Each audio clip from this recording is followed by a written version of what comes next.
আসসালামু আলাইকুম প্রিয় ভাই ও বোনেরা। আশা করি সবাই ভালো আছেন।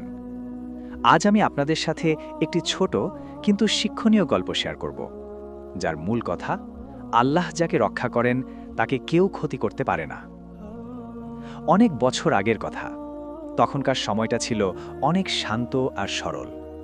গ্রামের চারপাশে সবুজ ধানক্ষেত, বড় বড় বটগাছ, কাঁচা রাস্তা আর মাটির ঘরবাড়ি। মানুষ ছিল অল্পে সন্তুষ্ট, আর সবার জীবনে আল্লাহর প্রতি ভরসা ছিল গভীর। সেই সময়ে নদীর ধারে এক ছোট্ট গ্রাম ছিল। গ্রামের মানুষ সবাই একে অপরকে চিনত, সুখে দুঃখে পাশে থাকত। সেই গ্রামে এক গরিব কিন্তু সৎ মানুষ বাস করত। তার নাম ছিল আব্দুল করিম। ছোট্ট একটি মাটির ঘরে সে তার স্ত্রী আর একমাত্র ছেলেকে নিয়ে থাকত। তার ঘরটি ছিল গ্রামের এক কোণে একটি পুরনো কাঁঠাল গাছের পাশে। ঘরের ছাউনি ছিল খড়ের, আর সামনে ছোট্ট একটা উঠান। আব্দুল করিম খুব পরিশ্রমী মানুষ ছিল। প্রতিদিন ভোরের আজানের আগেই সে উঠে যেত, অন্ধকার ভোরে পুকুরে গিয়ে অজু করে নামাজ পড়ত। তারপর একটু শুকনো রুটি খেয়ে মাঠে কাজে চলে যেত। কখনো অন্যের জমিতে লাঙল দিত, কখনো ধান কাটত, আবার কখনো গরু নিয়ে জমি চাষ করত। তার স্ত্রী খুব ধার্মিক ও ধৈর্যশীলা নারী ছিল। সংসারে অভাব থাকলেও সে কখনো অভিযোগ করত না, বরং সবসময় বলতো, আল্লাহ আমাদের দেখছেন, তিনি চাইলে একদিন ভালো দিন আসবেই। তাদের ছোট ছেলে ছিল খুব শান্ত স্বভাবের। গ্রামের মক্তবে গিয়ে কোরআন শিখত। সন্ধ্যার পর বাড়ি ফিরে বাবার কাছে বসে গল্প শুনত। আব্দুল করিম প্রায়ই তাকে বলতো, বাবা, মানুষের জীবন যতই কঠিন হোক, আল্লাহর উপর ভরসা কখনো হারাবে না। মনে রাখবে, রাখে আল্লাহ, মারে কে। একদিন গ্রামের মধ্যে খবর ছড়িয়ে পড়ল যে পাশের বড় শহর থেকে কিছু লোক আসবে। তারা নাকি নতুন রাস্তা বানাবে আর আশেপাশের জমি দেখবে। গ্রামের অনেকেই ভাবতে লাগলো হয়তো তাদের জীবনে নতুন কিছু পরিবর্তন আসবে। কিন্তু আব্দুল করিম এসব নিয়ে খুব ভাবত না। সে তার নিজের কাজ নিয়েই ব্যস্ত থাকত। তার বিশ্বাস ছিল মানুষের ভাগ্য আল্লাহই ঠিক করে দেন। সেই বছরের বর্ষা একটু বেশি হয়েছিল। টানা কয়েকদিন ধরে বৃষ্টি পড়ছিল। নদীর পানি বেড়ে উঠছিল ধীরে ধীরে। গ্রামের বয়স্ক লোকেরা বলছিল, এত পানি তারা অনেক বছর ধরে দেখেনি। এক রাতে বৃষ্টি আরও বেড়ে গেল। আকাশে বজ্রপাত হচ্ছিল, আর বাতাসে গাছের ডালপালা কাঁপছিল। গ্রামের মানুষজন একটু ভয় পেয়ে গেল। সবাই নিজেদের ঘরের ভেতরে দরজা বন্ধ করে বসে রইল। রাতের শেষ দিকে হঠাৎ করে নদীর পানি উপচে পড়তে শুরু করলো। চারদিকে পানি ঢুকে গেল। অনেক ঘরের উঠান ডুবে গেল। মানুষজন তাড়াহুড়ো করে উঁচু জায়গায় যাওয়ার চেষ্টা করতে লাগলো। আব্দুল করিম তখনও ঘুমিয়েছিল না। সে বাইরে তাকিয়ে বুঝতে পারল বিপদ বড় হয়ে যাচ্ছে। দ্রুত সে তার স্ত্রী আর ছেলেকে জাগিয়ে তুলল। চলো, আমাদের উঁচু জায়গায় যেতে হবে, সে বলল। তারা তাড়াতাড়ি কিছু কাপড় আর দরকারি জিনিস নিয়ে বেরিয়ে পড়ল। বাইরে তখন হাঁটু পর্যন্ত পানি, চারদিকে অন্ধকার, শুধু মাঝে মাঝে বজ্রপাতের আলোতে পথ দেখা যাচ্ছিল। গ্রামের মানুষ সবাই মিলে একটি উঁচু টিলার দিকে যাচ্ছিল। সেখানে একটা পুরনো মসজিদ ছিল। সবাই ভাবল সেখানে গেলে হয়তো নিরাপদ থাকা যাবে। কিন্তু পথটা সহজ ছিল না। কাদার পানিতে হাঁটা খুব কঠিন হয়ে পড়েছিল। ছোট ছেলেটা মাঝে মাঝে ভয় পেয়ে বাবার হাত শক্ত করে ধরছিল। আব্দুল করিম তাকে শান্ত করে বলছিল, ভয় পেও না বাবা, আল্লাহ আমাদের সাথে আছেন। ঠিক তখনই হঠাৎ করে একটা বড় গাছের ডাল ভেঙে পড়ল তাদের সামনে। সবাই চমকে উঠল। কিছু লোক পিছিয়ে গেল। কিন্তু আশ্চর্যের ব্যাপার হলো, ডালটা পড়েছিল ঠিক তাদের সামনে, কিন্তু কাউকে স্পর্শও করেনি। একটু এদিক ওদিক হলে বড় দুর্ঘটনা ঘটতে পারত। গ্রামের এক বৃদ্ধ তখন বললেন, দেখেছ, রাখে আল্লাহ, মারে কে। এই ঘটনার পর সবাই আরও বেশি করে আল্লাহকে ডাকতে লাগল। ধীরে ধীরে তারা মসজিদের টিলায় পৌঁছে গেল। সেখানে গিয়ে সবাই একটু স্বস্তি পেল। কিন্তু সেই রাত ছিল দীর্ঘ আর ভয়ঙ্কর। দূরে নদীর গর্জন শোনা যাচ্ছিল, আর মাঝে মধ্যে ঘরের চাল ভেঙে পড়ার শব্দ আসছিল। সকালের আলো ফুটতেই সবাই দেখতে পেল গ্রামের অনেক অংশ পানিতে ডুবে গেছে। অনেক ঘরবাড়ি ক্ষতিগ্রস্ত হয়েছে।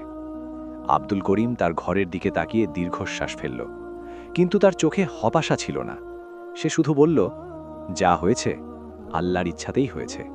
তিনি চাইলে আবার সব ঠিক হবে।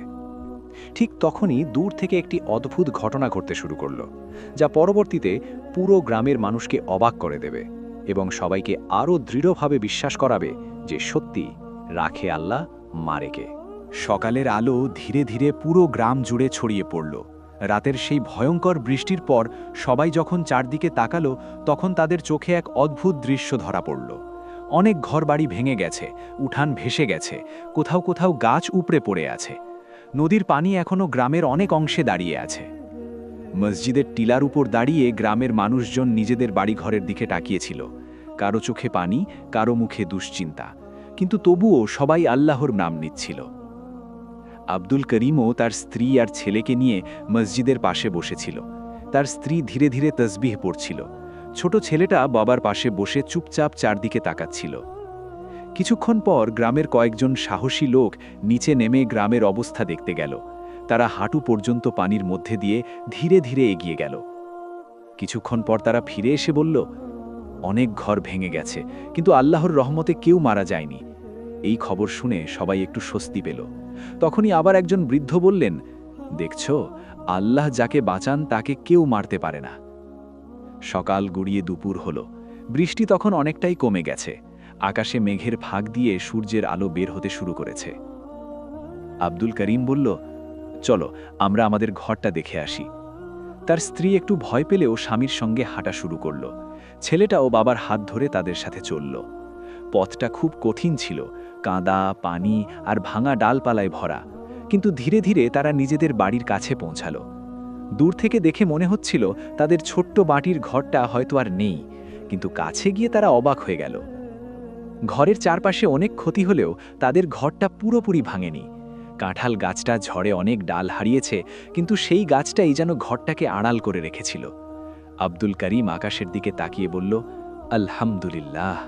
তার স্ত্রী চোখের পানি মুছে বলল, দেখছো, আল্লাহ আমাদের রক্ষা করেছেন। ছোট ছেলেটা তখন ঘরের ভিতরে ঢুকে চারদিকে তাকাচ্ছিল। কিছু জিনিসপত্র ভিজে গেছে, কিন্তু অনেক কিছুই ঠিক আছে। গ্রামের অন্য অনেক মানুষের ঘর পুরোপুরি ভেঙে গেছে। তারা এসে যখন আব্দুল করিমের ঘরটা দেখল, তখন অবাক হয়ে গেল। একজন বলল, এটা তো একেবারে অলৌকিক ব্যাপার। আরেকজন বলল, সত্যি, রাখে আল্লাহ, মারে কে। কয়েকদিন পর পানি ধীরে ধীরে নামতে শুরু করল। গ্রামের মানুষ আবার নিজেদের ঘরবাড়ি ঠিক করার কাজে লেগে গেল। কেউ বাঁশ কাটছে, কেউ খড় জোগাড় করছে, কেউ মাটি দিয়ে দেওয়াল তুলছে। সবাই একে অপরকে সাহায্য করছিল। আব্দুল করিমও বসে থাকেনি, সে অন্যদের ঘর বানাতে সাহায্য করছিল। একদিন বিকেলে সে জঙ্গলের পাশ দিয়ে হাঁটছিল। হঠাৎ সে দেখতে পেল একটা ছোট কাঠের বাক্স কাদার মধ্যে পড়ে আছে। বাক্সটা দেখতে বেশ পুরানো, মনে হচ্ছিল অনেক বছর ধরে কোথাও ছিল। সে বাক্সটা তুলে নিল, কাদা মুছে দেখল তাতে পুরানো নকশা খোদাই করা আছে। সে ভাবল হয়তো কারো জিনিস, তাই সে সেটি বাড়িতে নিয়ে গেল। বাড়িতে এসে বাক্সটা পরিষ্কার করে খুলতেই সে অবাক হয়ে গেল। ভেতরে কিছু পুরানো মুদ্রা আর একটা ছোট কাপড়ে মোড়ানো জিনিস ছিল। সে কাপড়টা খুলে দেখল ভেতরে একটা পুরানো তাবিজের মতো জিনিস, সাথে একটা কাগজও ছিল। কাগজটা পুরানো হলেও তাতে কিছু লেখা বোঝা যাচ্ছিল, কিন্তু লেখাটা এমন ভাষায় ছিল যা সে পুরোপুরি বুঝতে পারছিল না। পরদিন সে সেই কাগজটা গ্রামের মক্তবের হুজুরের কাছে নিয়ে গেল। হুজুর মন দিয়ে কাগজটা দেখলেন। কিছুক্ষণ চুপ করে থাকার পর তিনি বললেন, এটা খুব পুরানো লেখা, মনে হচ্ছে অনেক বছর আগের। গ্রামের কয়েকজন মানুষও তখন সেখানে জড়ো হয়ে গিয়েছিল। হুজুর ধীরে ধীরে পড়ে শোনালেন যে এই বাক্সটি নাকি অনেক বছর আগে এই গ্রামের এক সৎ মানুষের ছিল। তিনি মৃত্যুর আগে এটা লুকিয়ে রেখে গিয়েছিলেন যেন কোনো সৎ মানুষ একদিন এটি খুঁজে পায়। সবাই অবাক হয়ে গেল। হুজুর আব্দুল করিমের দিকে তাকিয়ে বললেন, মনে হচ্ছে আল্লাহ তোমার জন্যই এটা রেখেছিলেন। আব্দুল করিম খুব শান্তভাবে বলল, যদি এটা আমার জন্য হয়ে থাকে তাহলে এটা আল্লাহর দান। সেই দিন থেকে গ্রামের মানুষ তাকে আরও বেশি সম্মান করতে লাগল। কিন্তু তারা তখনও জানত না এই ছোট বাক্স আর তার ভেতরের জিনিসগুলো ভবিষ্যতে এমন কিছু ঘটনার সূচনা করবে যা পুরো গ্রামের মানুষের ঈমানকে আরও দৃঢ় করে দেবে এবং আবার প্রমাণ হবে, রাখে আল্লাহ, মারে কে। বাক্সটা পাওয়ার ঘটনার পর পুরো গ্রামে এক ধরনের কৌতূহল ছড়িয়ে পড়ল। গ্রামের মানুষ আগে থেকেই আব্দুল করিমকে সৎ মানুষ হিসেবে চিনত, কিন্তু এখন যেন সবাই তাকে আরও বেশি সম্মান করতে শুরু করল। কেউ বলতো এটা আল্লাহর বিশেষ রহমত, আবার কেউ বলতো এই বাক্স পাওয়ার পেছনে নিশ্চয়ই কোনো বড় হিকমত আছে।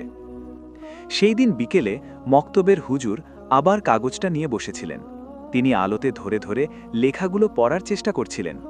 কাগজটা খুব পুরনো হওয়ায় অনেক অক্ষর মুছে গেছে, কিন্তু কিছু কিছু অংশ বোঝা যাচ্ছিল। হুজুর ধীরে ধীরে বললেন, এই লেখায় বলা হয়েছে বহু বছর আগে এই গ্রামে এক সৎ ও আল্লাভীরু মানুষ বাস করতেন। তিনি মানুষের উপকার করতেন এবং গোপনে অনেক দান করতেন। মৃত্যুর আগে তিনি এই বাক্সটা লুকিয়ে রেখে গিয়েছিলেন। গ্রামের লোকজন মন দিয়ে শুনছিল। হুজুর আবার বললেন, লেখায় আরও আছে, যেদিন এই বাক্স কোনো সৎ মানুষের হাতে পৌঁছাবে সেদিন বুঝতে হবে আল্লাহ সেই মানুষকে একটি পরীক্ষার দায়িত্ব দিয়েছেন। সবাই অবাক হয়ে একে অপরের দিকে তাকালো। আব্দুল করিম মাথা নিচু করে বসেছিল। সে খুব সাধারণ মানুষ, তাই এত কথা শুনে সে একটু অস্বস্তি বোধ করছিল। সে বলল, হুজুর, আমি তো গরিব মানুষ, আমার দ্বারা আবার কি পরীক্ষা হবে? হুজুর মৃদু হেসে বললেন, পরীক্ষা ধনীদের জন্যই শুধু হয় না, গরিবদের জন্যও হয়। আল্লাহ যার ওপর ভরসা করেন তাকেই দায়িত্ব দেন।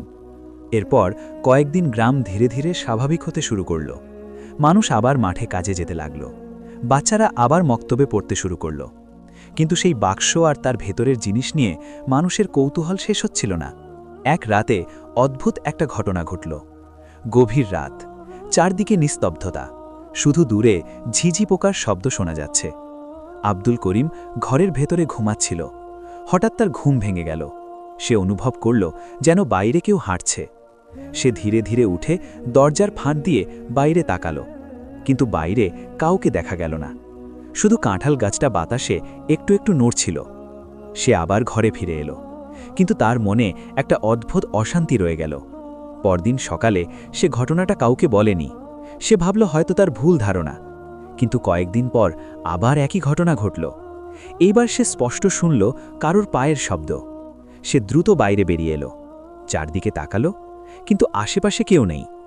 হঠাৎ তার চোখ পড়ল কাঁঠাল গাছটার নিচে। সেখানে মাটিতে একটা নতুন দাগ দেখা যাচ্ছিল, যেন কেউ মাটি খুঁড়তে চেষ্টা করেছে। আব্দুল করিমের মনে সন্দেহ জাগল। সে তাড়াতাড়ি মাটি পরীক্ষা করল। কিছুক্ষণ পর সে বুঝতে পারল কেউ হয়তো সেই বাক্সটার কথা জেনে সেটি খুঁজতে এসেছে। সে দ্রুত ঘরে গিয়ে বাক্সটা দেখে নিল।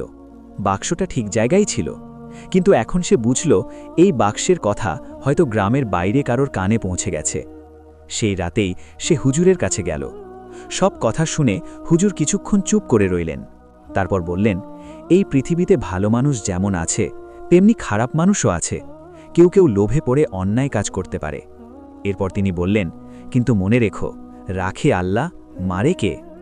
এই ঘটনার কয়েকদিন পর গ্রামের পাশে দিয়ে একদল অচেনা লোক যেতে দেখা গেল। তাদের চেহারা দেখে মনে হচ্ছিল তারা দূরের পথিক, কিন্তু তাদের আচরণে একটা অদ্ভুত বিষয় ছিল।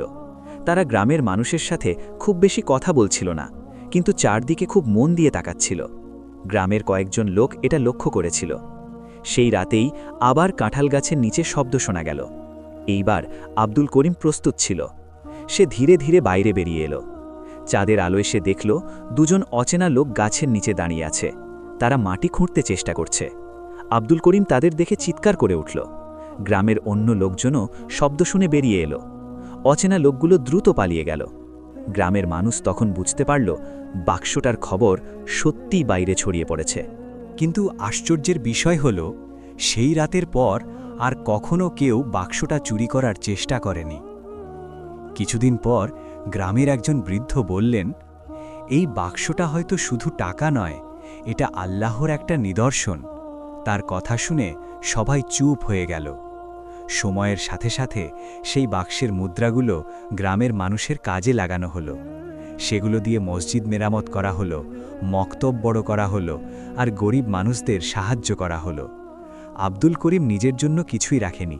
সে শুধু বলেছিল, যা আল্লাহ দিয়েছেন তা আল্লাহর পথেই খরচ হবে। এই ঘটনা ধীরে ধীরে আশেপাশের গ্রামেও ছড়িয়ে পড়ল। মানুষ বলতো, একটা ছোট্ট গ্রামে এক গরিব মানুষ ছিল যে আল্লাহর উপর ভরসা রেখে সব পরীক্ষায় উত্তীর্ণ হয়েছিল। বহু বছর পরে সেই গ্রামের বাচ্চারা যখন বড়দের কাছে গল্প শুনত, তখন এই ঘটনাটা প্রায়ই বলা হতো।